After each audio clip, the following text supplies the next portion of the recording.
everyone. I'm Rania Kalik with Breakthrough News. And I'm Zoe Alexandra with People's Dispatch. And we're here in New York City during the UN General Assembly, and we're pleased to be joined by the Cuban Vice Minister of Foreign Affairs, Carlos Fernando de Castillo. Vice Minister, welcome. Thank you very much. Pleasure to be here. Well, on September 24th, the Cuban embassy in Washington, D.C. was attacked with Molotov cocktails. We know this is not the first terrorist attack that Cuba has suffered on U.S. soil. What has been the U.S. government response, and will there be an investigation into the incident? In this specific case, the U.S. government has said that they will begin an investigation, which they've started, we believe. We allowed them access to the place where it occurred. We handed over the evidence that was there, including tapes of the footing of what could have been filmed of what occurred. And we're waiting for an investigation to see what they do. But this has a history, as you mentioned. And the fact is important to know that there are people living in the United States that have a past in organizing, financing, and executing terrorist actions against Cuba. There are people who have died in the United States undisturbed after a long trajectory with heinous crimes committing terrorism.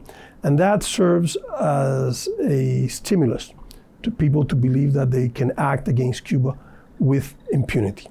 And you cannot see this thing in isolation. You have to understand that that occurs. And as long as there are people that believe that terrorism against Cuba will be tolerated, that their actions are not seen harshly by the US government, you can have issues like this occurring. For the moment, we're waiting for the results of the investigation.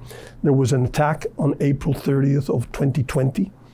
The person who committed it, he shot 30 rounds with a machine gun of an assault rifle in the middle of the street against the embassy. Fortunately, nobody was hurt, but he still has not been prosecuted.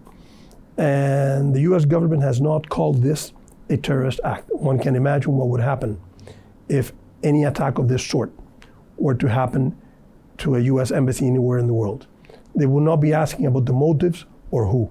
It would automatically be deemed as a terrorist attack.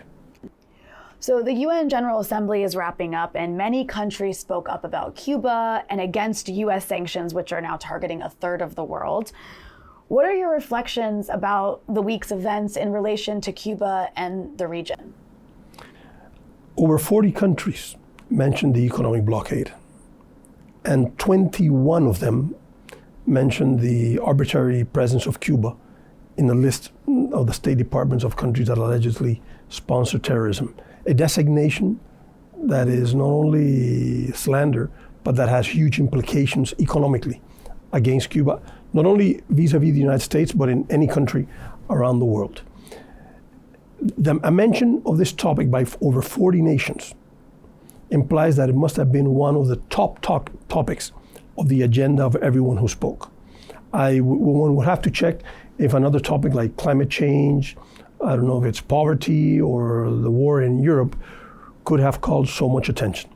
This implies that for the international community, in great numbers, US hostility against Cuba is something that is not approved, that it is rejected. And it's a reflection of the resolution that every year is approved in the United States, in the United Nations, by almost unanimity against the economic blockade, which calls for an ending of it. So the impact has been a great support for Cuba. It has also been important for us because our president came to the high-level segment, not only representing Cuba, but on the moments when we're chairing the Group of 77 and China. It's a group of 134 nations. It's a majority of the population of the world. And the voice of Cuba is heard. The reason why we're chairing is a recognition of the constructive role that Cuba has played and can play in representing the interest of the developing country, but also in building consensus among our nations. It is a very diverse group in terms of size, in terms of economic dimension, in terms of types of government, of ideology many times. And yet we have a common thread, which is we are the countries in a disadvantage in the current international economic order. And building consensus, trying to find common ground and defend them is a difficult task, is the responsibility that we have during this year. Well, Cuba has been under the U.S. blockade for over 60 years, and Trump and Biden have only added more sanctions and, as you mentioned, added Cuba to the state sponsors of terrorism list. What is the current situation of the country under these increased sanctions and the addition of Cuba on the list? And have there been any discussions with the U.S. government to take Cuba off the list? I must first say that I have found no politician in the U.S. and no government official that can reasonably articulate a reason why Cuba is in that list. It doesn't go beyond saying it's political, it's difficult, we are on the eve of an electoral year. All of these, which are, in my opinion, unethical and immoral reasons to keep Cuba in a slanderous and arbitrary list, knowing that it has a tremendous impact in the stability of the Cuban economy and in the capacity of the Cuban economy to provide for our people. It has had, in the past year since we're there, a tremendous implication in limiting Cuba's capacity to obtain financing, to make payments, to receive payments for our exports or the services that we provide, to conduct trade in general terms. It creates a situation of fear in many institutions that have had a long-lasting relationship with Cuba, in countries that have a very good relationship with Cuba. But the extraterritorial impact of U.S. influence, basically on the basis of threat of sanctions, threat of punishment, is having an impact against Cuba. And this includes tourism, because one of the things that this does, that is that the United States practically prohibits Europeans from visiting to Cuba. In other words, the jurisdiction of the U.S. government reaches the people of Europe, because if they travel to Cuba, then they receive a punishment materialized in the fact that instead of enjoying or taking advantage of a visa waiver, they need to apply for a visa with the possibility of it being denied. That implies the U.S. punishing Europeans which are outside of the jurisdiction of the United States because they exercise what they would believe is their right to freely travel to wherever they want, including Cuba, which is a country that has good and normal relations with European countries. The rejection by the international community, not only expressed this week, the European Union has a call for this to end. The African Union has done it. Latin America and the Caribbean, in unanimity, and in several instances, have said to the U.S. this is wrong. Several leaders of the Latin American countries spoke openly and vehemently in the UN, asking the United States to correct this injustice. But this does not occur. Again, there's no reasonable explanation, no rationale for why this is happening. Simply is just a political calculation. That is how far it goes morally. And it puts a big doubt on the honest commitment of the United States in the fight against terrorism, when something like this can be used with such a level of opportunism and political calculation. There's this narrative in the U.S. corporate media that Cubans are migrating to the U.S. to escape an economic crisis that is the fault of the Cuban government, as well as political repression. And U.S. political leaders have even tried to use this migrant issue to condemn Cuba's socialist model. How do you respond to that narrative? Migration occurs all over the world. In the U.S., there are cities that in the 1970s had 2 million people, are now less than 1 million people, because depressed economic conditions have motivated them to move to other. So within the United States, that happens. It happens in our region in general. There are countries in Latin America with smaller population than Cuba and numbers of migrants as large as Cubans, implying that Cuba would not be the top country in proportional terms when one looks at migration. Now, several factors influence migration, and among them, it is generally understood and accepted, is economic conditions. And if you want to stop that, you deal with the economic conditions. Even the U.S. government acknowledges that. High officials of the U.S. government have said that to tackle migration from Central America or from South America, the U.S. needs to tackle the economic and social conditions of the territories where those people come from. In the case of Cuba, the approach is exactly the opposite. The policy of the United States is to strangle the Cuban economy, to choke our capacity to stabilize the economy and to provide for our people. If one looks at the origin of this policy, it was explicitly stated in an internal memo of the State Department dating back to 1960, which recognized that the majority of the people of Cuba supported the revolution, and therefore, to change that reality, the US government needed to apply economic sanctions to depress salaries and real income, to depress the capacity to provide for food, and to create a situation of hunger, of want, and desperation. That, in essence, continues to be the policy of the United States. So the US cannot honestly say that the problems of migration is due to Cuba's policy when they have an extraordinary, artificial policy trying to make the Cuban economy fail. As long as that policy continues, it is logical for there to be migration from Cuba, because people naturally want to improve their well-being, and they can't find it in Cuba, they'll find it in some other place. And then if on top of that, you add the fact that for the past 60 years, the United States has had a privileged policy for Cuban migrants, exclusively for Cuban migrants, that invites them to come to the US by regular or irregular means, and by whichever means, within a year of their presence in the United States, they can become permanent residents. No citizen of no other country has ever enjoyed that privilege, and Cubans continue to have it.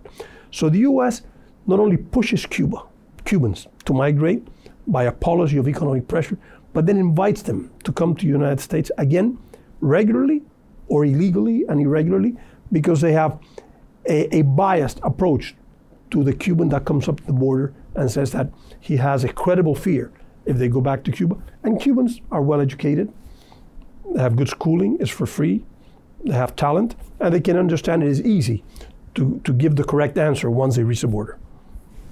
Definitely. Well, U.S. presidential elections are taking place next year, and we know that the topic of Cuba is often weaponized by U.S. politicians in the elections to supposedly gain votes and influence.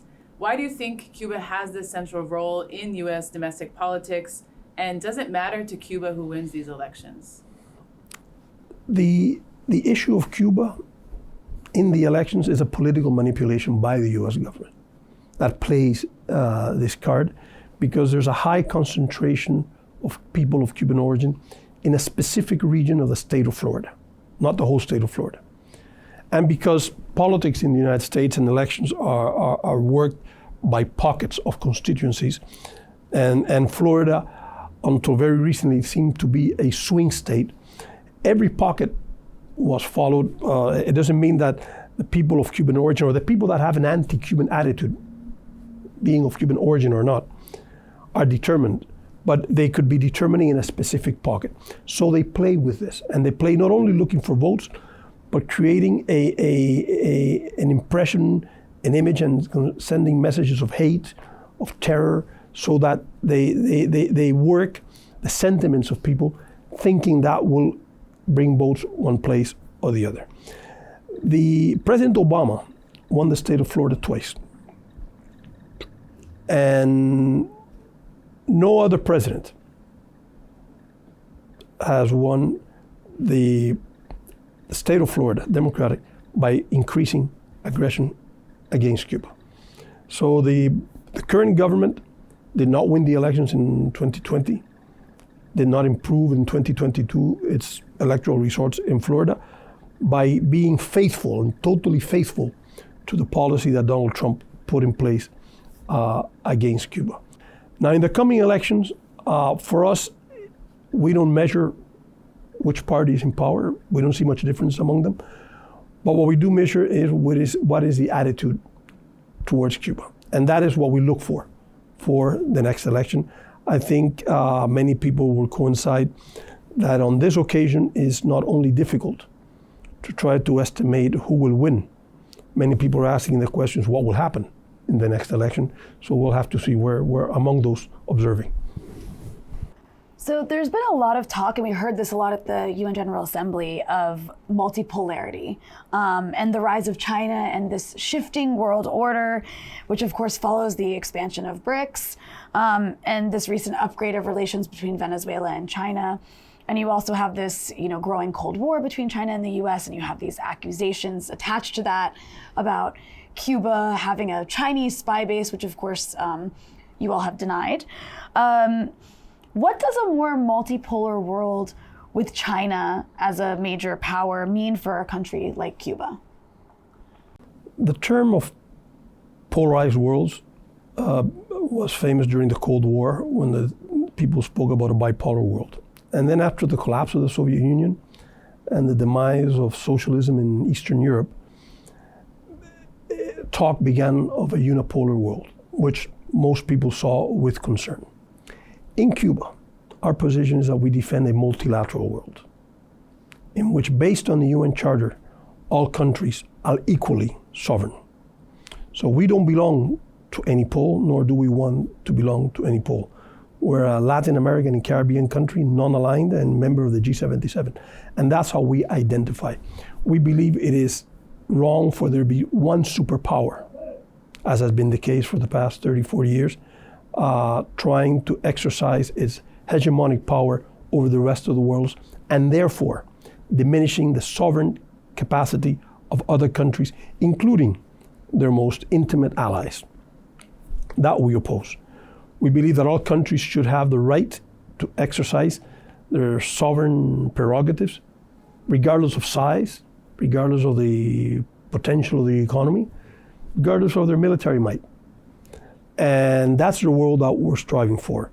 We think that it's a big mistake of the past several years, led by the United States, of trying to divide the world in two, which for them means fundamentally the US camp and the rest. So the rest of the world is the adversary. The US and US politicians tend to speak of a rules-based international order. Rules established by whom? Which rules? That have not been discussed, argued about, voted on. So it's trying to establish a US-based rules and wanting the world to work in that scheme. It's going to be difficult to sustain. The US does not have the capacity, and the people around the world are proving that they're not ready to accept such a scheme. And it has to be understood that there are other powers, there are other forces, there are other developments in the world, and that's the route that the world is going. It's much better if it's done peaceful. There's competition in science, in technology, in economy, in productivity, and unfortunately also in military terms. And that's a reality of today's world. It would be very dangerous and regrettable if the US basically would look at this challenging world and try to force the world into camps and wanting everybody to be on one side or the other, and through that to provoke conflict. And that is what we are concerned about and what we'll be alerting about. And just a real quick follow-up. What's your response to this accusation about a Chinese spy base in Cuba? It's totally slanderous. This was fabricated by the media, basically by the Wall Street Journal. They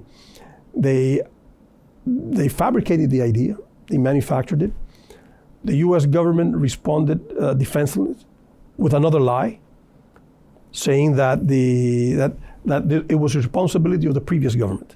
There's no foreign military base in Cuba. The only one existing is against the will of the people of Cuba, which is a military base in Guantanamo. Cuba has the right to have military bases, has the right to have military cooperation with every country, but there's no military base of any country in Cuba. In addition to that, I should add that Cuba is committed to Latin America and the Caribbean as a zone of peace, which is a declaration that was signed unanimously by all the countries of the region in Havana, by the way, in January of 2014. And therefore it will be contrary to our view of the world, which doesn't mean that we have to be accountable to other countries in our military cooperation with any country, or that we could not have military bases. The US has many, and other countries have military bases. But in Cuba, to be absolute, there's no Chinese or military base of any country except with a military base in Guantanamo. As you mentioned before, Cuba is currently serving as the chair of the largest group of nations to the UN, which is a G77 plus China. And head of the General Assembly, it hosted a summit of this group with official delegations from over 100 countries, representing 80% of the world's population. On a regional level, the CELAC platform has taken a central role in Latin American Caribbean affairs and politics, whilst the OAS, which is a stalwart in the war against Cuba, has been continually ridiculed and some could say has become irrelevant. How significant and impactful are institutions like the G77 and CELAC, and what is their potential as this global world order shifts? I will answer that in two directions. First, with the region. OAS is an instrument created by the US. It's an instrument created during the Cold War and as a tool of applying the Monroe Doctrine during the second half or the middle of the 20th century. It is an unsustainable institution based in Washington, financed by Washington, controlled by Washington, totally demoralized in our region, has been complicit with the most brutal regimes and most brutal actions taken against the people of Latin America and the Caribbean. So that's an old institution that is only kept in place because of the strength and the influence of the United States. It's totally demoralized, there's no credit whatsoever. CELAC is the first organization ever that unites all of the sovereign countries of Latin America and the Caribbean, and only the countries of Latin America and the Caribbean, with no extracontinental nation present there. It is a very important organization in terms of conciliation and putting our minds together as a region and pushing development, pushing cooperation. It is a political organization, but that could develop into a more expansive institution in terms of encouraging other countries, the countries of the region to cooperate more and to integrate more. The G77 is not an organization, it's a group of countries. Both have the characteristics that they're very loose. They have no permanent seat. You don't need contributions to belong to them, nor do you need to sign a treaty to belong to them, which are virtues of both organizations. The Group of 77 is older. It will be 60 years next year. It was born as a result of the countries that were coming out of colonization, basically out of Africa. And once, as developing countries together, Latin America, Africa, and Asia, fundamentally came to the conclusion that the international economic order was structured against developing countries. It was to reproduce in a new world the same benefits of the colonial world, when the imperial powers had all the benefits and the developing countries, formerly the colonial territories, would continue to be the providers of raw material, of cheap workforce, and conditions of work which are of overexploitation. To provide wealth for the developed countries, which would benefit from the rules of trade and financing. And since then, the struggle of the developing countries has been to try to change that order, unfortunately without much success. In 1974, the resolution was adopted in the UN for a new international economic order. It was never implemented. And the truth has to be said, it was not implemented because the developed countries of the time, the capitalist developed countries of the time, first crippled the capacity of the UN General Assembly and of the UN to implement what had been approved, and secondly, refused to materialize anything of what was said in the resolution, the declaration and the program of action for the new international economic order. That continues to be the pending task of the Group of 77.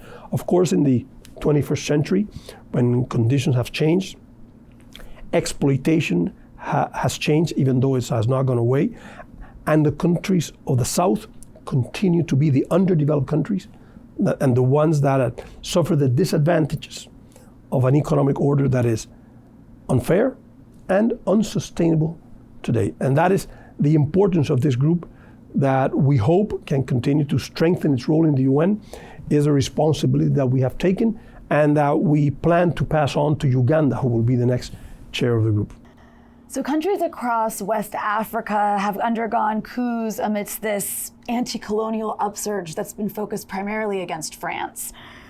Given Cuba's historical role in African anti-colonialism, how significant are these developments, and what might it mean for the Third World liberation struggle as the gravity of power moves away from the US and away from the West?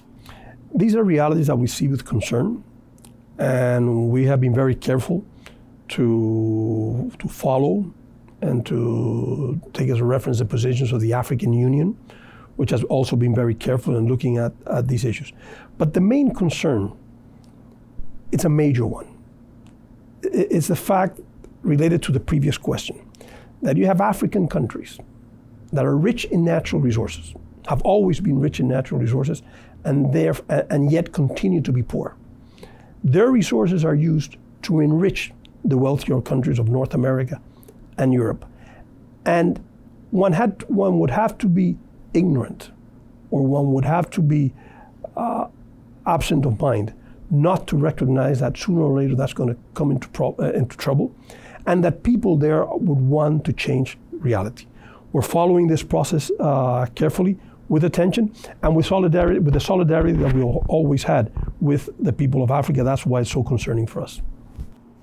Well, Cuba just passed, 1 year ago, just passed the most progressive family code perhaps in the world, expanding the rights of LGBTQ people to adopt and marry, as well as establishing the rights of children and grandparents in care.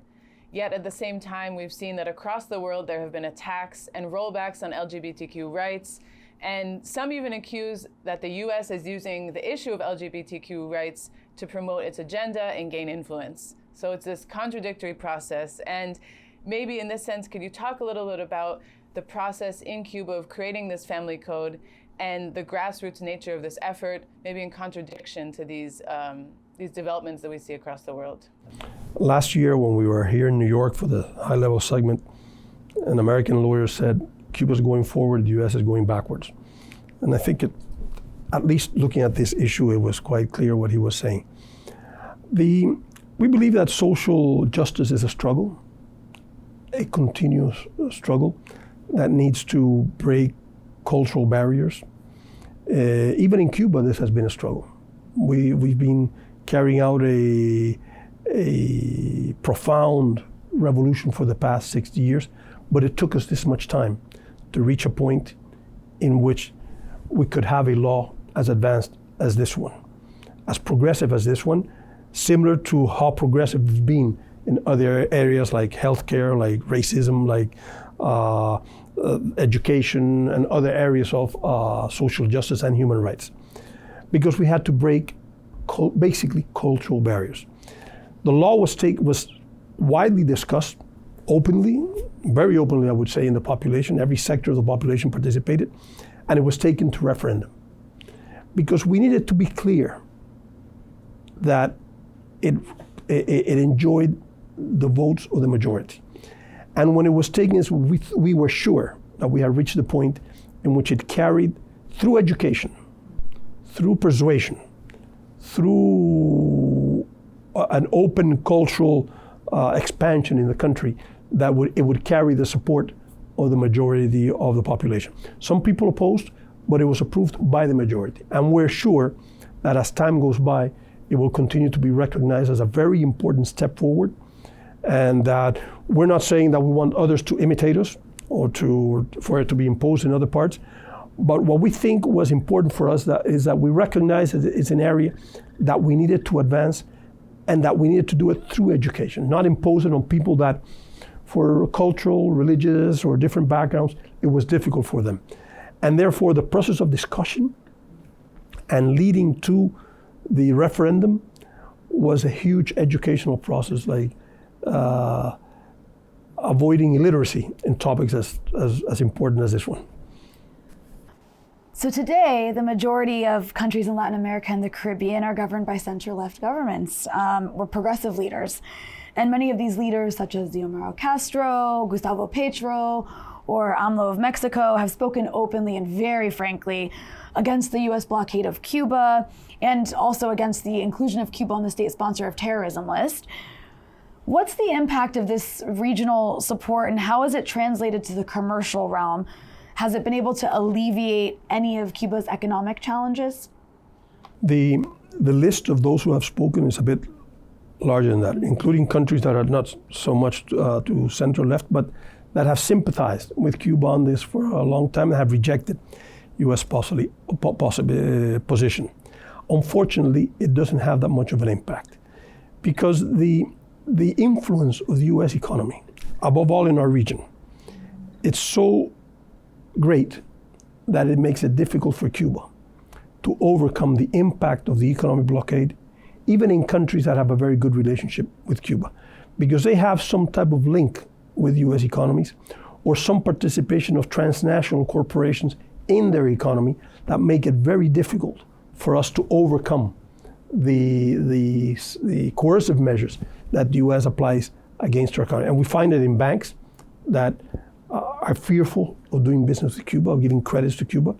We find it in companies that are fearful of buying products from Cuba, of companies that are fearful of using their ships or their shipping companies to ship to Cuba or to ship from Cuba, companies that are fearful of participating in Cuban tourism, in reservations and in bookings, because they could be because they have some business in the United States and they run the risk of being punished. Because one of the things the U.S. has done, and the Treasury Department has been part of it, is that their provisions of coercive measures sometimes are so vague that people feel unsure. And lawyers tend to tell their companies, you might run into trouble. And they interpret as they wish depending on the political moment. So the political positions are very important. They're very clear. They send a powerful message. But in practical terms, it continues to be very difficult for our economy due to the level of integration and interaction of Latin American and Caribbean economies with the U.S. economy. Well, this progressive wave across Latin America also occurs at a time where far-right and fascist forces and groups, ideas, are rising across the region. How do you reconcile these two trends, the rise of progressive governments at the same time with the rise of far-right groups and far-right candidates? And how do you think left forces in the region can address this issue, which poses a serious threat for projects of life and dignity? I think it's a phenomenon that needs to be analyzed profoundly, in depth. But the rise of the progressive movements, not only now, but 10, 15 years ago, were the result of the collapse of the neoliberal economic models applied in the region, the bankruptcy of the policies applied at the time, the level of inequality that it produced, of marginalizations of high segments of the population, that led to the progressive forces. But unfortunately, that in our region, and only in the US, we are detecting, also tends some segments of the population to tend towards very reactionary, very fearful positions, positions that are suspicious of anyone who seems alien or strange, or government policies, because they have suffered government policies supporting the wealthy, supporting the elites, supporting capital instead of supporting them. So the tendency towards progressive positions and at the same time extreme reactionary positions, perhaps it's not so strange. And there are consequences of the same causes. Something similar happened in Europe in the 1920s and 1930s, and we can remember what that led to. So for the political forces, I think there's a huge role that we all have to play in terms of education, because part of the reactionary and neo-fascist approaches that are taken are fed through social networks and means of communication, some mainstream mass communication that feed these sentiments of resentment of greed, of vengeance, and of ignorance when you don't understand the kind of problem that you're facing. And they are trying to take advantage of that as a way to counter the progressive policies and progressive approaches that the people need and that the people deserve. And you sometimes see disoriented popular movements against legitimate governments because they're manipulated through social media, yet they are the victims of the same neoliberal policies of exclusion, the same policies of marginalization and of inequality. I wanted to ask you about your background. How did you end up in the foreign ministry, and what was your participation in Cuba's revolutionary process? I studied in an Institute of International Relations. Most Cuban diplomats today were formed there, and most of my career, as most of my colleagues, has been like that. Many of us have also had other tasks and other responsibility. Some of us played internationalist role in solidarity, for example, in the war in Angola. Some of us did that. Some of us have supported medical brigades in other countries that travel with them. Some have participated, for example, in the hurricane in several Caribbean islands, when the earthquake in Haiti. So there's an experience as formal diplomats, but there's also an experience in solidarity, which is the main feature or a main feature of Cuba's foreign policy, is practicing solidarity, internationalism, caring for others and cooperating with others. Well, Vice Minister Castillo, thank you so much for joining us. Thank you. It's been a great pleasure.